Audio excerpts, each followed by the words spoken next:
I prefer Maki over you. Susan Lawin. I wish you'd just move out already, Leo. For by Tom and Elise for roughly 10 years now. And so I had a hunch that Tom was cheating on me.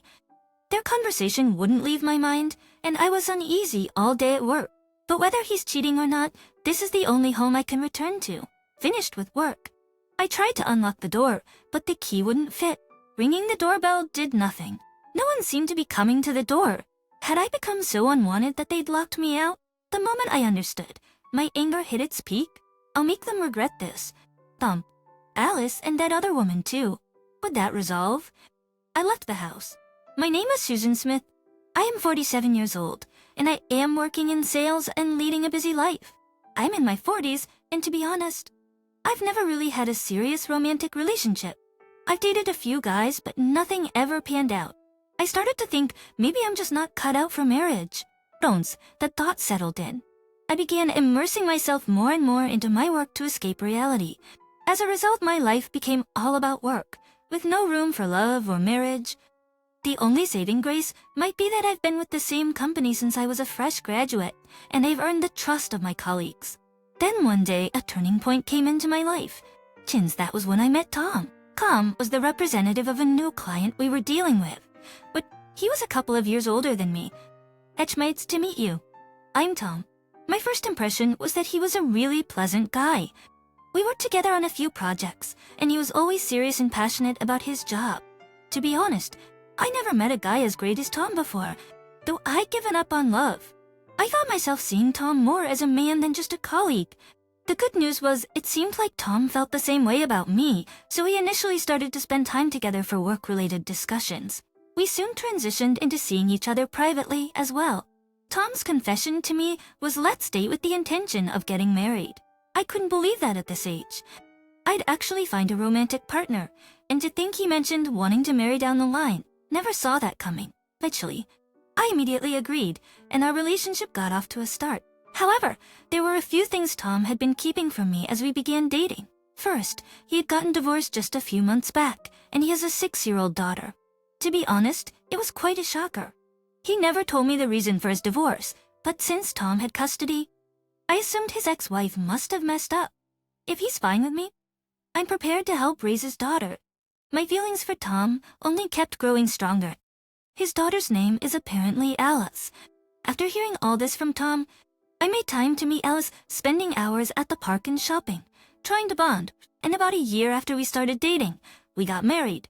The ceremony just filed the marriage license, and that was it. And that was enough for me. Being married to someone you love is so blissful, but worries did flood in. Could I really get along with Tom and Alice as a family forever? As Alice grew older, would she accept me? And I couldn't quit my job after marriage. Would I have enough time for Alice? I was concerned. Still, I did my best to spend my days off with the family, trying to deepen our relationship. Thanks to that, Alice had grown quite attached to me, and we had a very parent-child-like relationship. However, that harmonious life didn't last forever. Trouble started brewing when Alice hit her teens. She'd started middle school and began to lash out at me. It all started with one comment from Alice. "You look older than the other moms." Susan, I was just thinking, during the last open house at school, I wonder why Dad even likes you. 2. Alice's open house was the other day. I couldn't go because of work, but from what Alice said, plenty of parents were there. Is that so? I'm embarrassed you're my mom. Did that. Alice went back to her room. Whether she meant to hurt me or not, it stung. Embarrassed. I felt like crying, but I held it back. It's probably just a rebellious phase. This should pass eventually. But there was no sign of her attitude improving. Susan, has your cooking gotten worse? It's pretty bad. Really? If you don't like it, you can leave it. Then I'm done. Alice said that and left the table without cleaning up. Tom was also there but didn't say anything. Geez, Alice has been like this for a while now. Tom reached for his food, disinterested. Well, Tom must be tired too. Without saying anything more, I cleaned up the food Alice had left behind. Then about 2 months passed. Not only did Alice's comments not improve, but I also started hearing unsettling things from Tom. While I was cleaning the bathroom, I overheard Tom and Alice talking in the living room. When I see the young women at work, my spirits just drop. Why am I living with an older woman like Susan? Carve, my choice. We must. That's hilarious. I can't see. Wow, it's just Easter. How hilarious when gets dressed. Cheats. That was undoubtedly shocking. I never thought Tom would also harbor negative feelings towards me. He used to cherish me when we were dating. When did that change? Could it be that he's influenced by Alice? Lost in thought, my hand stopped scrubbing the tub. I thought Tom was on my side. I felt betrayed. It seemed like no one in this house cared about me anymore. Feeling that way crushed me with despair. Listen, is the bath ready yet? Oh, sorry. Sorry, spurred by Alice's prompt for the bath. I began to scrub the tube again. However, my hand was trembling. I gave up on cleaning and started filling the bathtub with water. But from that day on, Tom's attitude towards me got noticeably worse, as if a dam had broken. He must have been holding back his feelings towards me all this time. I thought that maybe talking to Alice had released all the suppressed emotions. Susan, why don't you lose some weight? Do you look terrible? Terrible, you say? Blatant into your father. I told you before, it's embarrassing to have you as a mom. I can't believe. Why'd I have to be subjected to this? I've given my time and love to this family as much as I could. I realized my efforts hadn't gotten through at all, and my heart sank. There's no need to be so harsh. Wait, was this conversations? How new bandit? Long go as swing grass with the shroud. Alice was laughing uproariously. Tom didn't stop her. He joined in the laughter with Alice. Feeling hurt, I retreated to the kitchen as if escaping. Stop hurry up and make dinner. It's as bad as usual. You're in for it. Boy. Exhausted from work, I began preparing the meal. Neither Tom nor Alice lifted a finger to help.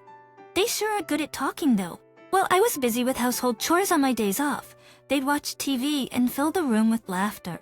Since you're watching TV, could you maybe wash the dishes? Why should we? That's threat. And that's your job. Thank you, Bab. We're busy watching TV. As always, they ignored my request. We're busy, got it? Up bothering us? Tom glared at me and snapped.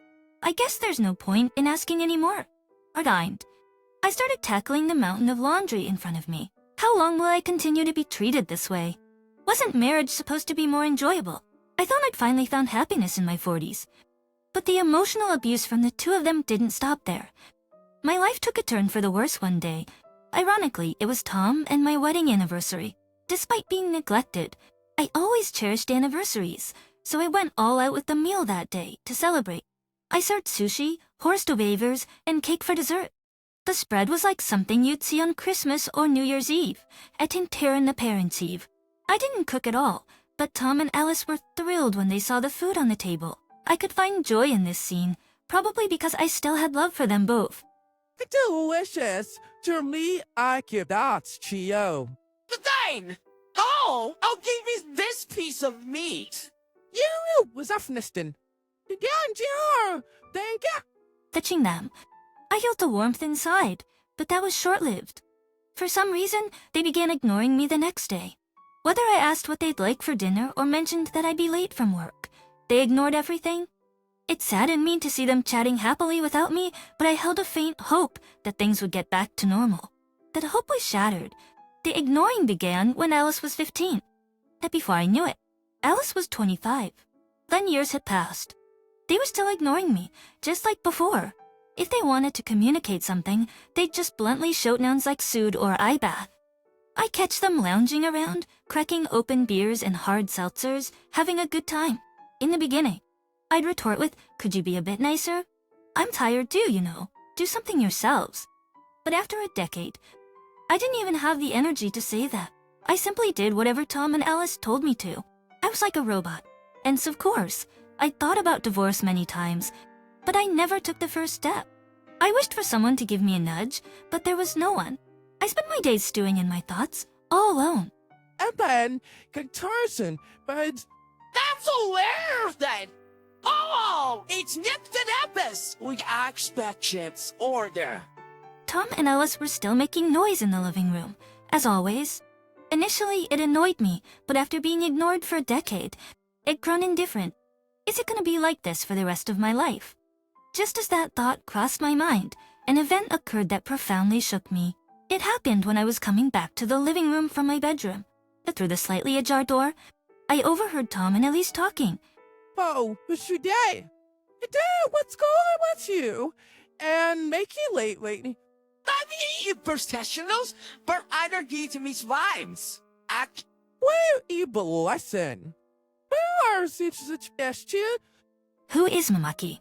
Hearing this unfamiliar woman's name, I feel a sudden jolt. Then a shocking sentence comes out of Tom's mouth. Actually, I prefer Makey over Susan, haha. I wish she'd just move out already. Sorry, get hard scaring. So it's true then. This confirms it. Tom is cheating on me. I have my suspicions. He suddenly started grooming himself more, using cologne and hair products. The moment I found makeup in his suit pocket, I felt my world crumbling. Though I had known deep down, hearing Tom talk about his affair out loud made my chest tighten. That day, I couldn't get their conversation out of my head.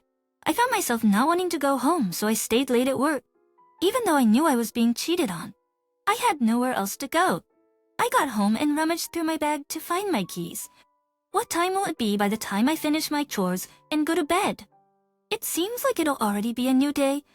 With that thought, I tried to insert the found key into the lock. The key wouldn't go in. No matter how many times I tried, it just wouldn't work. Did they change the locks while I was at work? I kept ringing the doorbell, but no one seemed to come out. The lights are on, so someone's definitely home. I tried reaching out to Tom and Alice, but got no response. Not content with just ignoring me, they physically locked me out. As I grasped the situation, sadness gave way to rising anger. After all I've done, why do I deserve this? If they want me gone that bad, I'll gladly leave. Giving up on entering the house, I returned to my car and turned off my personal cell phone. Thankfully, I've my work phone with me. I don't need to worry. My work phone can handle it all. Don't come crying to me later, saying that I drove off for the past week. I've been living in a nearby hotel. I ate at convenience stores and restaurants, only returning to the hotel to sleep. I never thought life could be this comfortable. Also, being able to focus more on work has seemingly increased my efficiency and quality. It's probably all because I left the house. Maybe it's time to go check on things. Thinking that, I turned on my personal smartphone. Lo and behold, there was an unprecedented number of missed calls and emails. Almost all of them were saying, "Come home quicks" or "Come clean up." I started my car's engine and headed home. And it's Canaries. I rang the doorbell.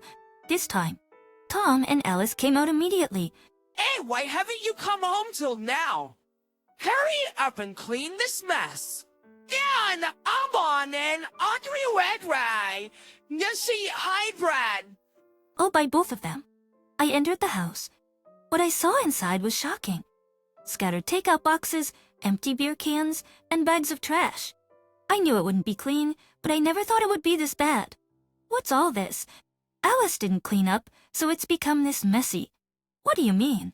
Alice didn't clean up? I have a job too, you know. You could help. Odd. These two, who were once so close, seem to have a strained relationship after just a week. Well, it doesn't matter to me anymore.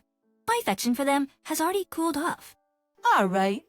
Well, you both better clean up. Hi, you starter. You sprint now. Isn't that where you came back, Queens? That's not the case. Saying that, I swiftly packed my checkbook seal and cosmetics into my bag. Cousin, are you man? We changed the locks, but it was just a joke. I did. Come back, please. Both of them were desperately clinging on, but there's no reason for me to listen to them now. I silently packed all my belongings into the bag. Howie, Semrich toy. John that nor us. You're the besties, or everybody of us. It's cruel to ignore us when we're begging like this. You're cruel to ignore. Who's been ignoring me all this time? At my words, both their faces looked uncomfortable. You better clean up before I come back next time. Saying that, I left the house. I secretly left signed divorce papers in the bedroom. I wonder if they'll notice. After that, I stopped living in hotels and temporarily moved into a cheap month-to-month apartment. It was mostly just a place to crash, but having a space where I could be alone made me happy. I started looking forward to coming home every day. After I had collected my stuff, the two of them stopped reaching out. Maybe they'd given up, but what bothered me was the divorce papers. If they had noticed them, some sort of action would have definitely taken place. 3 months went by with neither of us initiating contact. Finally, I got a call from Tom. Hey, Susan, what's the deal? Oh, what's going on? Some lady just showed up and told me we have to vacate because they're selling the property. Oh, I see. While waiting for some sort of action from Tom, I consulted a real estate agent about demolishing the house we used to live in and selling the land. The reason was simple. I won't be living there anymore. Chav, that house is in my name. You think you could just sell it? The house is in my name, remember? We changed it when I got promoted. You'd forget something as important as that. I was too stunned to say anything. Wait, what? Dear, a block contemporary has been asked. Oh, and what's the deal with those divorce papers? I'm not divorcing you. I'm divorcing from you. I threw those away. I'm being spread. Stop selling the house and come back. And come back. Tom hung up on me just like that. He threw away the divorce papers. If he'd filled them out, we could have divorced quietly. Taking Tom's words to heart, I decided to take further action. I'm going to milk him for alimony. I've put up with him for over 10 years. I'm going to make sure he regrets it. At that resolve, I made a call to a certain place. If changing the locks behind my back was a joke to him, then selling our house should be a joke too. Since deciding to sell the house, Tom and Alice had been arguing non-stop apparently. Checking my personal smartphone, I see it's pretty much flooded with messages from Alice. The gist is, I don't want to live with Dad anymore. Among other things, they fight a lot and Tom never cleans up. She'd been complaining about the cleaning and cooking, saying she was fed up. However, I never responded to those messages. I just didn't care. Frankly, I couldn't care less what happens to Alice. Then, 2 months later, I found myself in a law office. Sitting next to me was a lawyer. As from me were Tom and Alice. Do you know why you've been called here? The atmosphere in the office was stern, and they seemed pretty intimidated. Alice was sitting in her chair, making a face like she had nothing to do with any of this. Looking at Alice's disrespectful behavior, I realized they had no clue how badly they'd messed up. I was too shocked to say anything. The contractors had worked quickly, and the place where the house used to be was now an empty lot. Everything was going according to my plan. However, there were still issues that needed to be resolved. Today was the day to sort all that out. So, what's this about? Tom nervously asked, and the lawyer sitting next to me got straight to the point. We've called you here today to discuss a divorce. By the Tadkidos? Yes. I should have already communicated my intentions to divorce you. I don't know anything about that. Oh, you. Did you throw away the divorce papers I left? The moment I started filling those out, it means I intended to divorce you. Ah, right. Tom seemed to remember and had nothing more to say. If you wanted a divorce, why didn't we just talk about it ourselves? Why involve a lawyer? If I only wanted a divorce, we would have. Exactly. I had another agenda besides divorce. For that, I needed the help of a lawyer. Tom, you're having an affair, aren't you? With a girl named Makey, one of your subordinates. The moment I mentioned the details of his affair, both Tom and Alice looked shocked, their eyes wide open. What? That can't be true. Oh, really? Then how about looking at this? I pulled out several photos and documents from an envelope and laid them before them. I hired a private investigator to look into Tom. And they did a great job, don't you think?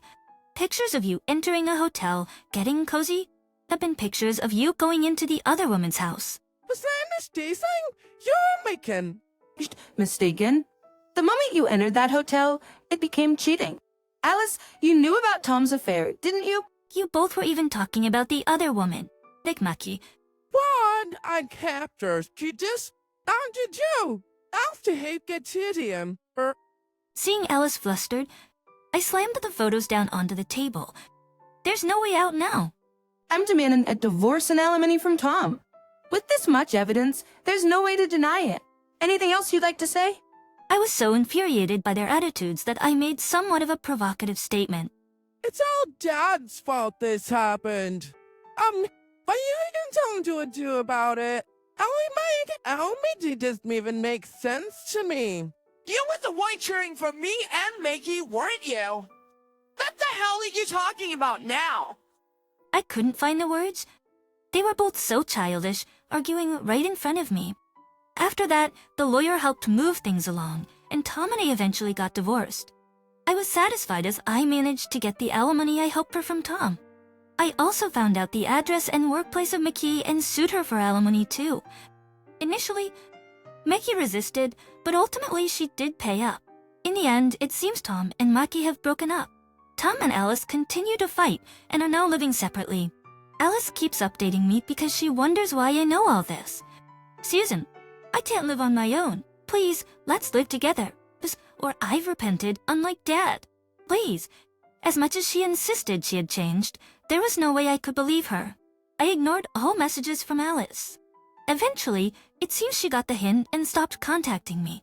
As for me, I moved out of my monthly rental apartment into a newly built one, to a clean room with furniture exactly to my taste. It's like a dream space. Tonight, as usual, having time all to myself is such bliss. I decided to reclaim the lost time and enjoy my single life from now on.